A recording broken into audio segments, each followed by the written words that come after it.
Good afternoon.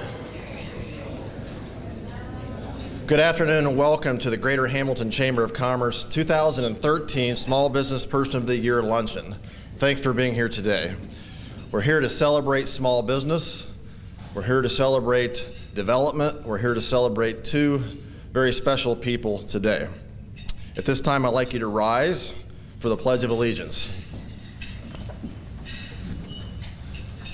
I pledge allegiance to the flag of the United States of America and to the republic for which it stands, one nation, under God, indivisible, with liberty and justice for all. You may be seated. Continue eating.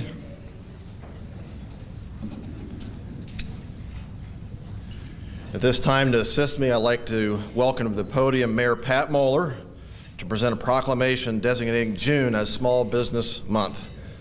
Mayor? Thank you, Kenny. And of course, I got to say thank you, Courtyard Marriott Hamilton, for great food and providing the world's greatest tasting water, which is from Hamilton, Ohio. On behalf of the city, we do congratulate Mindy and Dave for your leadership as well as what you give to the community. But I'm here to give a proclamation to name June 2013 as Small Business Month. Office of the Mayor, a proclamation was there are approximately 25 million small businesses in the United States, which employ more than 53% of the private workforce, generate more than half the nation's gross domestic products, and provide approximately 75% of the net new jobs added to the economy. And whereas small businesses represent 99.7% of all employers and provide 47% of all the country's sales. And whereas small business provides 67% of workers with their first jobs in initial on-the-job training and basic skills, as well as hire a larger proportion of older employees, women and workers who prefer to work part-time. And whereas small businesses provided 55% of the innovations, 38% of jobs in high technology sectors, 51% of private sector output, and 35% of federal contract dollars, represent 96% of all U.S. exporters. And whereas Hamilton City Council wishes to join the Greater Hamilton Chamber of Commerce's Small Business Council in recognizing the small businesses located in the Hamilton area. Now, therefore, I, Pat Moeller, Mayor of the City of Hamilton, Ohio, and Hamilton City Council members hereby proclaim the month of June 2013 as Small Business Month in the City of Hamilton, Ohio, and urge all citizens to support small businesses, the foundation of a strong community. Those are very impressive percentages. I proudly give this to Kenny Craig. Thank you so much. And please celebrate Small Business Month, June 2013.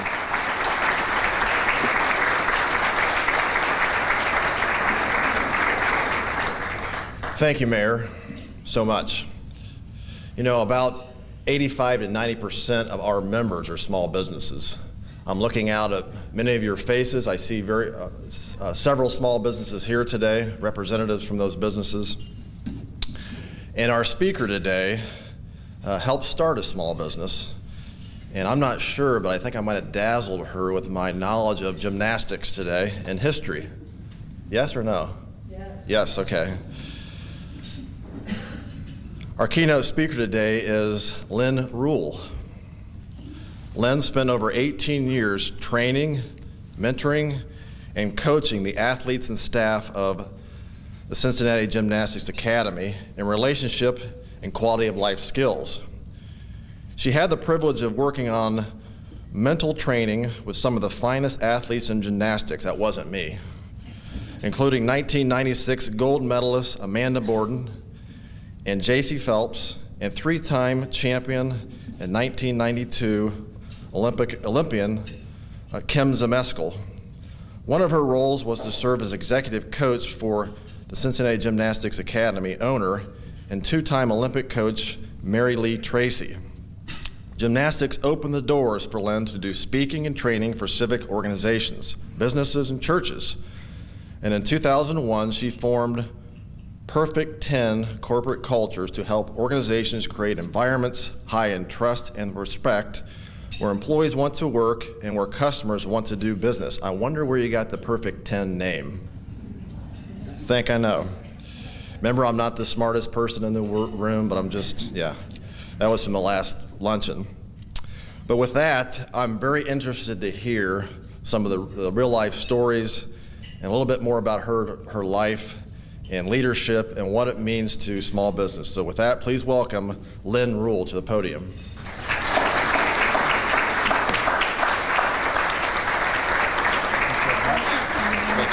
I can pull that down a little bit if you need to.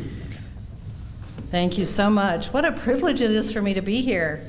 And I can't think of a better thing to celebrate than small businesses. So I'll tell you what, this particular luncheon is really, really special to me for a number of reasons. But one of them is that Dave Lippert is a friend. So what a special thing it is for me to be able to be a part of the luncheon where Hamilton recognizes his contributions to this community. I did not know Mindy until today, but when I read her bio, I really expected to meet her today walking in a walker maybe, or a cane, because I figured, all of that she accomplished, she had to have been at least 80 or 90 years old, something like that. You'd be to my surprise, she walked in instead with a 6-day-old baby. It's a pleasure to meet you, Mindy, and to celebrate you. It is clear to me that both Dave and Mindy have some things in common. And one of the things that I think that they have in common is that they are really being celebrated today for all the choices and all the decisions that they have made collectively up until now. So let's talk about you guys. Let me ask you a question. Tell me if you agree with this statement, that the quality of your life is dependent on the quality of the choices and decisions that you make. Would you agree with that statement? Yeah. Yeah, me too. And here's a universal truth that we can all take to the bank. In any decision that you make, it is based solely on the beliefs that you hold. Do you believe that? The decisions you make are based solely on the beliefs that you hold, the things that you believe to be true. So if your decisions are about the quality of your life and all those decisions are based on what you believe, I want to ask you a question about what you believe. Do you believe that the city of Hamilton can be changed through the people in this room? Yeah? Do you believe that the world can be changed through the people in this room? Do you believe that the people in this room could really, literally change the world? Think about that while we talk, and we'll come back to that in a minute. Some of the decisions that we make in our lives, we know at the time, we know in that very instant, that those decisions are going to change everything for us. We know that they're important at the time, so as a result, we do pros and cons, and we ask really wise people to give us an opinion about that, and then we make our decision. What are some of the decisions that all of us make in our life sometime that we know at the time are going to change our life forever? What are some of those? Getting married, that's a biggie. Yeah, we know that's going to change our lives forever. How about having a baby? That changes our lives forever. And some decisions we know ahead of time. And though, I think probably the majority of our decisions, the simple ones, the ones that seem insignificant, it is only in looking back that some of those took our life on a trajectory that changed our life completely. We just didn't know how significant it was at the time. And for me, one of those occurred in 1983. I was a stay-at-home mom, and I was enjoying being a stay-at-home mom. And I was not looking to have a career other than that one. I got a phone call. It was a very ordinary day. A very ordinary thing occurred. And when I answered the phone, the person on the other end of the phone said to me, "Mrs. Rule, we have your daughter Becky here, and she's a very talented gymnast. And we would like to put her on a competitive gymnastics team." And I said, "That sounds really nice, but I don't know what you mean." And they said, "Well, bottom line, it means that instead of training 1 hour a week as a 7-year-old, she's going to train 11 hours a week." I went, let me call you back, because what I knew is that no one had that kind of an influence on my daughter unless I knew what they were doing. So I got out, now some of you won't even know this term, but I got out the Yellow Pages. There really was this fat book called Yellow Pages. And it said that there were 5 gyms in the greater Cincinnati area at the time. So what I determined to do was to go to all 5 gyms and watch the way they trained their competitive athletes. What I saw made my hair stand on end. What I saw was that in this country in 1983 and in this region, Greater Cincinnati, we had adopted the Eastern European way of training our competitive athletes. And we were teaching them through ridicule, manipulation, and condemnation. We really believed that we had to tear them down and build them back up into a robot in order to get them to the Olympics.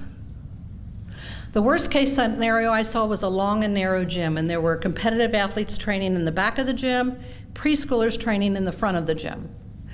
They came on the loudspeaker and they told everyone to stop what they were doing, to come to the front floor and make a large circle. So they did that, and so in this large circle were preschoolers and their teenage coaches and trainers. We also had some parents in that circle, all the competitive athletes and all of their coaches. Then they could put a competitive athlete in the middle of the circle, and the instructions were to call her names, ugly names, until she would agree to do what he had asked her to do. It broke my heart to watch her crumble to the ground finally after all these ugly names and agree to do the skill that she was terrified to do. I wanted to grab her and take her home with me, but kidnapping's against the law, so I didn't do that. But that's what I wanted to do, because it broke my heart. It was one of those drives home I don't remember. I was so angry.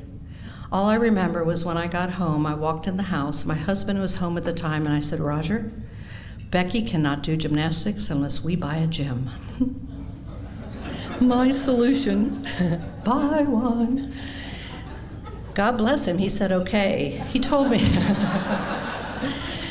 me much later that he saw something in my eye he didn't want to mess with. So we ended up, he had our attorney send out blind letters to all the gyms in the greater Cincinnati area saying, if you want to sell, I have a crazy client who'd like to purchase you. Cincinnati Gymnastics Academy called. That began the 10-month-long purchase to put together the purchase of that gym. My responsibility was to figure out how to run it. Well, I didn't know anything about it, so I called the only person I knew in the sport. Mary Lee Tracy had been my daughter's preschool gymnastics teacher, and I knew she knew how to teach in a positive way because of the impact she had had on my child. And so I called her and I took her out to lunch and I told her what I've just told you, and I said, if we buy this gym, will you run it? She looked at me like I was a little bit insane and said, well, let's just talk. So we talked every week about how we would run this gym. Our philosophy was very simple. We wanted everyone who came into that building to feel valued and cared about. We didn't care if it was a parent or a child or a mailman or a vendor. If they didn't feel cared about, then we were not doing our job. If a child left our gym as an Olympic athlete and did not know that we cared about her, then we had failed. If she left our gym a mediocre gymnast but knew that we valued her and that she was extra special, then we had succeeded. And that was our philosophy. Let me tell you what we were buying. At that time, Cincinnati Gymnastics Academy had 200 kids in the program. And they rented a renovated equipment shed in a trailer park. And the 200 kids in the program did not pay the rent. When we asked our insurance people to take a look at the equipment to insure it, they condemned it instead. We had to close down 1 month out of every year because the termites swarmed and people didn't want to come. And this is what we saw. This is what we were buying. It was clearly not a good investment. And though, during this time period, I woke up one morning and something supernatural had occurred. There was something in my head I did not put there. So I knew I had to get up immediately and write it down. It was one of those things where I wrote it down and then I read it. And here's what it said. One day, Cincinnati Gymnastics Academy will be nationally and internationally known. There will be a day that Cincinnati Gymnastics Academy will change the way gymnastics is being trained worldwide. And that there will be a day that gymnasts from all over the United States will be moving to Cincinnati. They were thinking they were coming here for good gymnastics. We were to know that they were coming here to heal. And when I read that piece of paper, I knew it was already done. It is not something that I had to do. It was already done. My next mistake was that I gave a piece of that paper to Mary Lee, who at this point in time read that paper and she said, "You're nuts." And I said, "Well, just tuck it away. I don't even know why we know this information now. Just tuck it away, put it in your Bible someplace, or do something with it. It is not ours to do. We just have to live one day at a time and watch it come to pass." Basically, we started to get really good at our job, and so we started producing good gymnasts, and as a result, other people came. We had to hire other people, and I only hired those people who agreed with our philosophy about how to treat people. And then I saw them go out to the floor to start teaching, and I saw them using ridicule, manipulation, and condemnation, and I'm thinking, wait a minute, I know that's not what they wanted to do. And that's when I began to learn and understand that it is not a lack of desire to get along. Most people have a real desire to get along with those people around them. Not many wake up in the morning and say, "Hot dog, another day, I can't wait to see who I can tick off today," People want to get along, and when they don't, it's not a lack of desire, it's a lack of skill. So Mary Lee and I had learned relationship building skills at our church. So I called the church. I said, "Hey, can I use your material here at the gym?" And they said yes. And I began to teach relationship building skills to everybody in the gym. Started with the staff, and then I went to the competitive athletes. And I started training them age 4 through 18. They began to behave so differently at home, the parents asked to be trained. So we had ongoing relationship building classes in our gym pretty much every day, most of the day. Fast forward now 6 years. By now we've moved to a larger facility in Fairfield, Ohio, and I'm in the girls' locker room in the stall. And a group of gymnasts come in to put on their grips to go to bars. And they don't know I'm in the stall. And by this time, like I said, people were sometimes visiting our gym because we were well known for good gymnastics, and so there were 2 little visitors in that group. The minute they hit the locker room, those little girls started bad-mouthing everybody who was not there. Just typical little girl backbiting kind of stuff. And I thought, oh boy, I wonder what our girls are going to say, because we taught them how to handle that kind of thing. But I didn't know if they were going to do anything different or not. The minute this little girl was done, somebody on our team said to her, "You know what? When I first came to this gym, I started doing the rumor backbiting girl stuff that you're doing now, talking bad about everybody. But we don't do that here, so you might as well stop. Nobody's going to listen." And I'm doing the stall dance because that was my first indication that what we were teaching was sticking, and that a different level of how to relate to one another had begun to develop. That's also the day that I learned that once you establish a culture, it will maintain itself, whether it is good for you or bad for you. Businesses out there remember that. Every business has got a culture. If it's a random culture, it probably does not include trust and respect.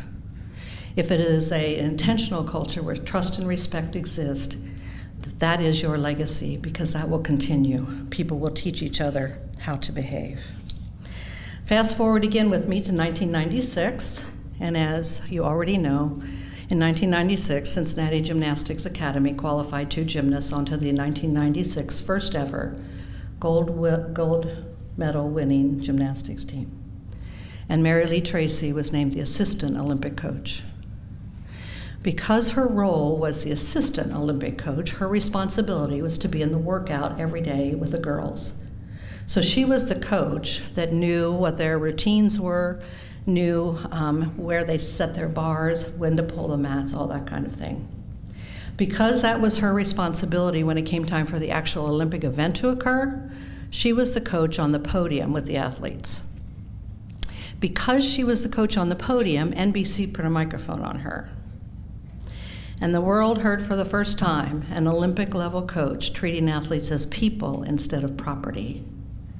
They saw her praying with the girls. They saw her asking for their opinion and valuing their opinion, and this was unheard of in the sport of gymnastics.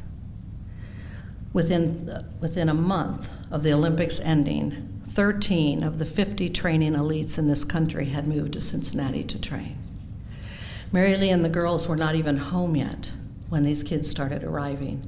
We did not let any parents send a child without the family moving with them. So if parents had to sell homes and quit jobs in order to get their children into a positive environment for their gymnastics. Mary Lee called me. The kids and Mary Lee stayed at the Olympics until the Olympics were over, because the gymnastics team usually does an exhibition for the hometown crowd and for all the people who work the Olympics. And she called me from the arena that night, and she was crying, and I thought maybe one of the kids had gotten hurt, but she said, "No, Lynn, it's just that I'm sitting in this darkened arena, the girls are in the locker room getting ready, and I'm absolutely overwhelmed with all that has taken place." And I pulled out my Bible to worship, and this paper dated 1983 fell out of my Bible. And she said to me, "Lynn, I think it's all coming to pass, except all those people moving to Cincinnati." And I said, "Mary Lee, get home fast, 13 are on their way." So it was one of those moments where we spent in awe of what we had just experienced. Within about 3 months of the Olympics ending, coaches from around the world began to come to Cincinnati for 3 and 4 months at a time to figure out how to coach differently. Because in that nanosecond of time, when Mary Lee had that microphone on her, in that nanosecond of time, the paradigm, the belief around how to get an Olympic athlete to the Olympics was shattered. Up until that moment, the world believed that the only way was to tear them down and build them up into a robot for their own safety.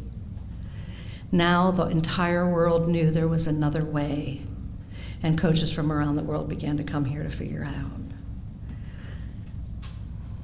My question to you is, if 2 women from Fairfield, Ohio, a stay-at-home mom and an ex-preschool gymnastics teacher with only high school educations can have an impact on an industry worldwide, can the people in this room have an impact in the city of Hamilton? Can the people in this room impact the culture of every business that's represented here? And if every business represented here treated people in such a way that their greatness could show up, would that change the city? And would this city become an example around the country as the best place in the world to work? What would that be like? I believe that if we capture this, there is greatness in this room. There is greatness in every person in this room. It is not the job of leaders to put greatness in people or to pull it out of people. The responsibility of leadership is to create an environment where that greatness can bubble up, where that greatness can show up. So my personal belief is that the way you're viewing those questions I have just asked you, my opinion is that these decisions and how you respond to them and what you believe to be true about them might be some of the most important choices you're going to make, certainly in your business career. So I just want to thank Mindy and Dave, because you regularly make decisions that are not only changing the climate of Hamilton as a place to live and to work, but you're impacting the lives of every single person that encounters you. And for that, I say thank you.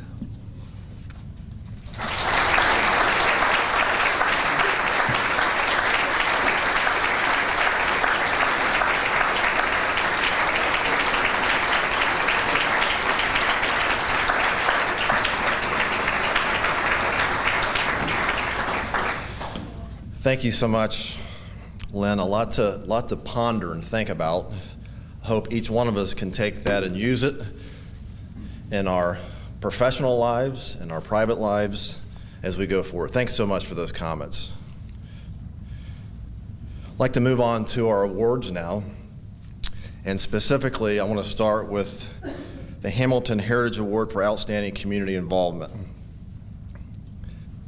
It is our 12th year for this award here at the Chamber, and we do have some past recipients in the audience today. These award winners are chosen by past recipients of this award, and as somebody that's given back to the community. I'd like to recognize the past recipients that are here, If you are here, and I think I've seen the ones on my paper here, please stand and hold your applause to the end. Mary Reimer, Joe Blue, and Mike Dingledine. Let's give them a hand.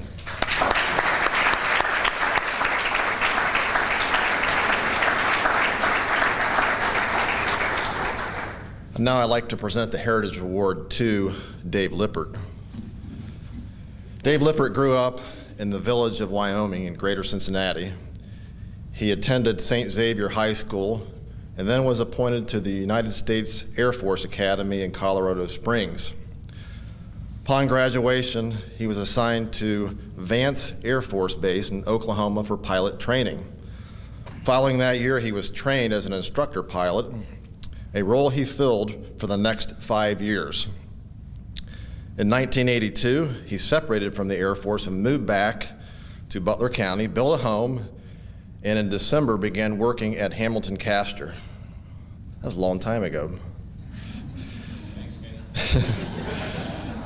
His roles at the family business have included project engineer, shop floor supervisor, plant manager, vice president of manufacturing, and president.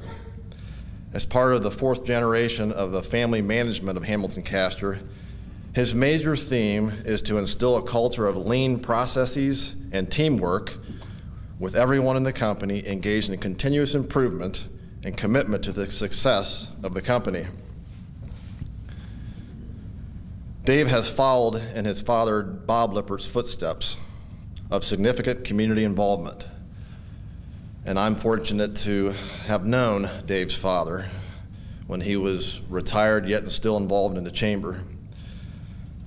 Past and present leadership roles in the community include chair of the Butler County United Way campaign, president of the Greater Hamilton Safety Council, and continuing board member and executive committee member, board member and officer positions in the Greater Hamilton Chamber of Commerce and executive committee member, board member of the Fitness Center for Creative Arts, classroom business consultant for junior achievement, chair of the Chamber's Government Affairs Committee, Hamilton Community Foundation Scholarship Selection Committee, chair of Hamilton City School Board, City Schools Business Advisory Council, not the school board, Miami University Engineering Advisory Board, and he serves as an elder on his local church leadership team.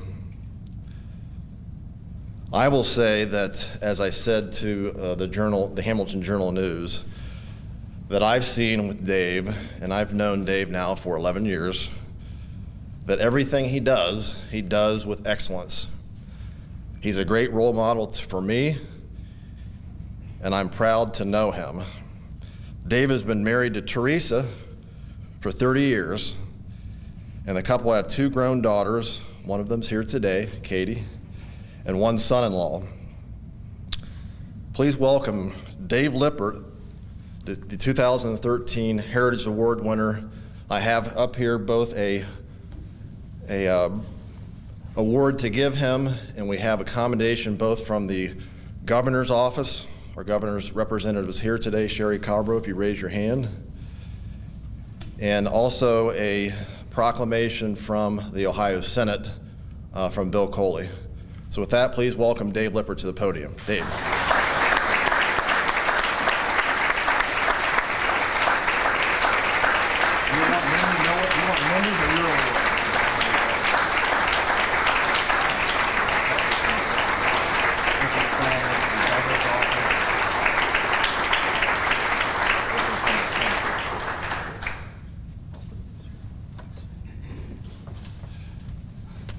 Wow. I was just thinking, based on what Kenny said, I should have brought my walker up here.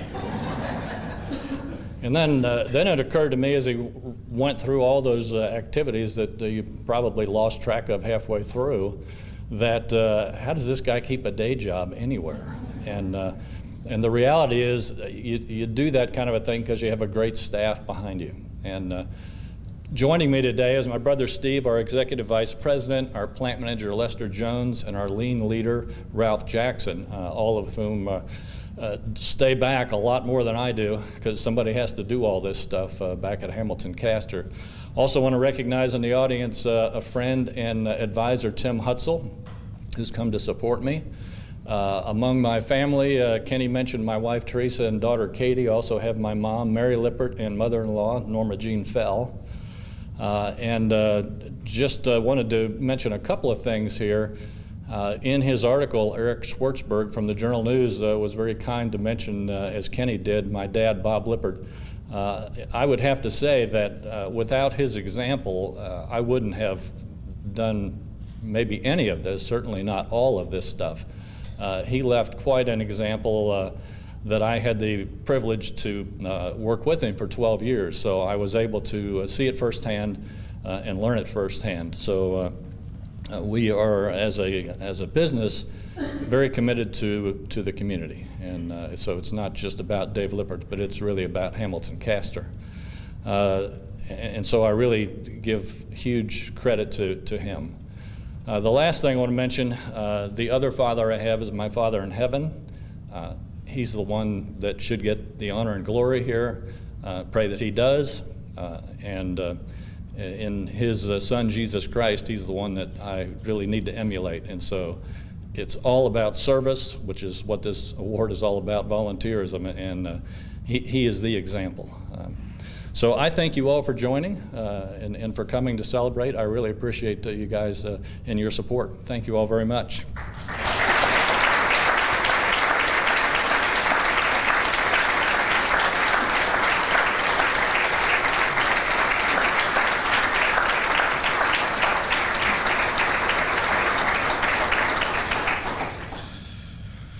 Thank you, Dave. And now to the Small Business Person of the Year, what our program's named after today. We do have some past recipients in our audience today. And again, I'm going to ask you to stand and please hold your applause to the end. Bill Wilkes, Neil Cohen,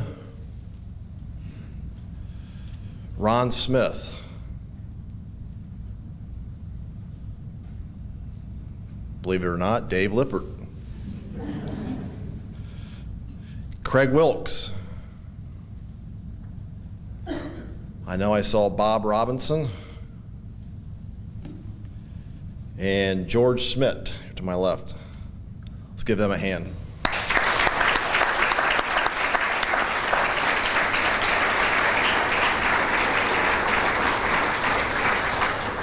And now it's my honor to present the Small Business Person of the Year award. I'm gonna have to take a couple breaths during this bio because she's not on a walker today, but she's done a lot. Mindy Mueller was born and raised in Hamilton, graduating from Hamilton City Schools in 1989. She received her formal education at Anderson University and Asbury Seminary, and is an MBA candidate at Falls School of Business. Mindy began her career in affordable housing at the nonprofit Aurora Mental Health Center in Aurora, Colorado. From there, she became a regional manager for a private property management and housing development company where she discovered her passion for changing communities. In 1998, Mindy secured a position in the planning department with the city of Hamilton and moved back to continue her career in community development. Mindy spent the next few years working in the community development block grant program for the city and managing partnerships with nonprofits who were awarded subgrants by the city. In 2003, Mindy pulled together a team of colleagues involved in various aspects of community development to create a system of developing viable communities. That team became Community Development Professionals, and Mindy served as its president and CEO since its formation. CDP helps projects and organizations get organized and funded by providing training, products, and strategic counseling, putting tools and resources into the hands of organizations to help them operate more efficiently and more effectively. In 2009, Mindy formed a new company doing business as the Center for Community Revitalization and housed it in the former school board building on Dayton Street. I remember I was there when you bought that building. The focus of CCR is to deliver quality training, services, and provide space to local nonprofits. This business integrates well with the current offerings of CDP, which are offered nationally, but demonstrates Mindy's commitment to establish permanent roots in the city of Hamilton and establish it as its headquarters. In 2012, Mindy formed 2 new companies as social enterprises, Film Hamilton and Papa Luigi's. Film Hamilton was established to provide an avenue to promote the city of Hamilton while attracting film production to the community. Proceeds from Film Hamilton are designed to benefit the local community television station, TV Hamilton. Papa Luigi's was purchased from its previous owner in November 2012 with the purpose of providing quality food in a downtown environment while providing employment training and jobs for hard-to-employ persons. All 3 businesses complement the core mission of CDP to partner with local organizations to grow and nurture viable communities. CDP's unique approach to community development as well as its demonstrated commitment to the nonprofit sector have opened the door to many speaking opportunities to professional audiences. Mindy has spoken at several national venues. CDP's signature organizational development trainings and workshops have also been presented at a variety of conferences across the country. In addition to her work with CDP, Mindy serves as chair of the Butler County Housing and Homeless Coalition, the Region 14 Homeless Planning Region Executive Board, and the Board of FaithWorks, Inc. Mindy is married to Steve, who was here, I think had to leave with the baby, and they have 5 children, Kyle, Ryan, Tyler, Rachel, and Andrew, who was born last week. She's a trooper, she's here already. And with that, I would like to welcome Mindy Mueller to the podium and congratulate her as the 2013 Small Business Person of the Year.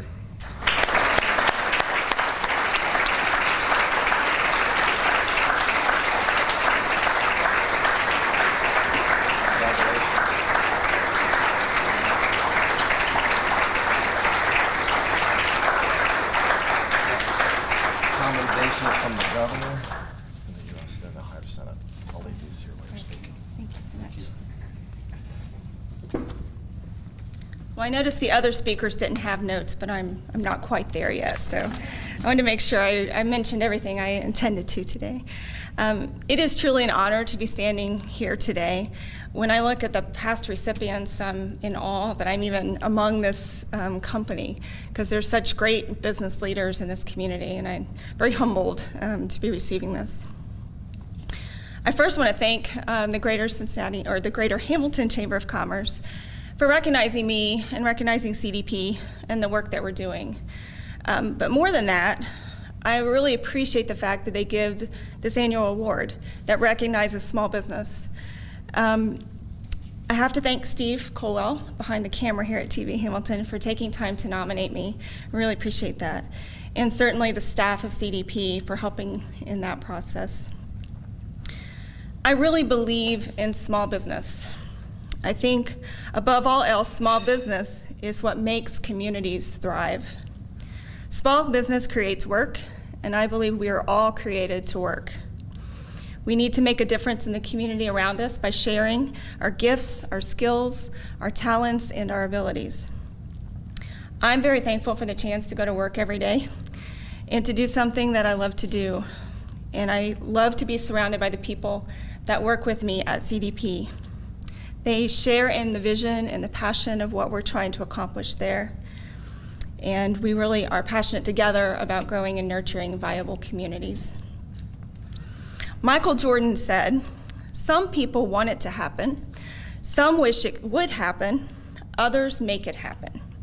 I'm sure when he said that, he was not thinking about entrepreneurs. However, when I think about entrepreneurs, that's what I think of. Entrepreneurs fail as much as they succeed, but they have the tenacity to keep going. And sometimes that tenacity is recognized, like through this award. But sometimes it's just the award itself that gives us the inspiration to keep going. And that's why I think it's so important that the Chamber give this award. It's humbling to receive this recognition, but it's also encouraging that small business owners have the place in this community to feel valuable and to recognize that their work is of value to the people in the Chamber and in leadership. So I thank you, Kenny Craig, and all the staff at the Chamber. Thank you, Steve Colwell, again for nominating me. And thank you to the Small Business Committee that selected me for this award. I have to thank Marilyn Colmer at BizTech for being the cheerleader for small business in this community. She certainly has encouraged me and encouraged entrepreneurs like me who have a vision and just need that encouragement to make it happen. I have to thank my CDP team, some of which are here today, for catching the vision, for living through the growing pains. There have been some of those, and for believing that our work does matter and can make a difference. I often am seen as the face of CDP, but we are a team and we work in this together. And we could not do this work without each other and all of us doing our part. I have to say thank you to my parents who are here today for believing in me and for giving me the foundation to believe in myself. They have been tremendously supportive, and CDP would not have made it through the last 10 years without you, so thank you. Thank you to my husband, who is now out with the baby, who puts up with the stress, the long nights, and the very short weekends often. He and two of the kids that are here are always encouraging to me and are my soft place to fall, so I thank them. They also believe in the vision of CDP and are coming right alongside. If you come to Papa Luigi's at any given time, you might just see them there as well. But most of all, I thank God for giving me a vision, for giving me faith to step out of the comfort zone into the realm of the unknown, and for giving me strength to make it through every day. I am truly humbled by this award, and I thank each one of you for taking time to be here. I know we're all busy, and I appreciate you taking the time to come today. So thank you for celebrating small business today. Really appreciate the award. Thank you so much.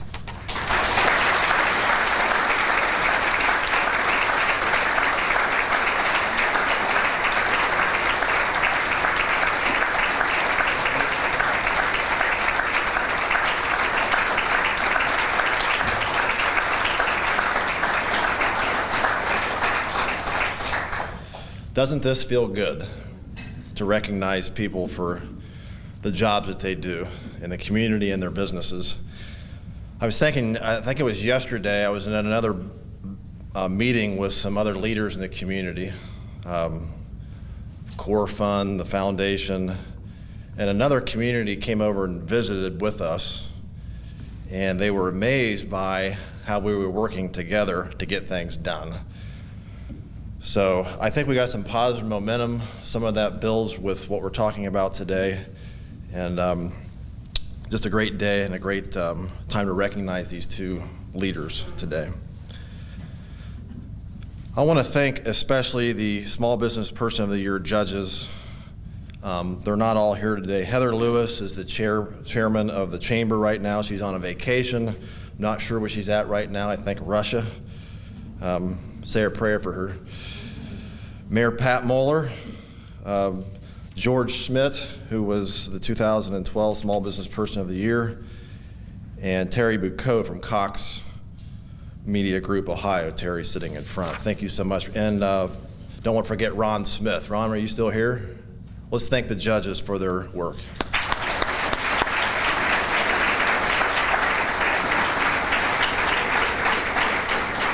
I want to thank our Chamber Centennial sponsors, which include the City of Hamilton. I believe they're here. If you raise your hand if you're with the City of Hamilton. I think a few of you. Fort Hamilton Hospital. Is there anybody from Fort Hamilton here today? In the back. And Mercy Health Fairfield Hospital. I don't think I saw anybody from Mercy here.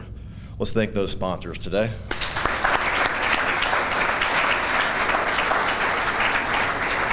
And a special thank you to our event sponsor, First Financial Bank, and I saw a table of them sitting somewhere in the back. Yes, let's thank them.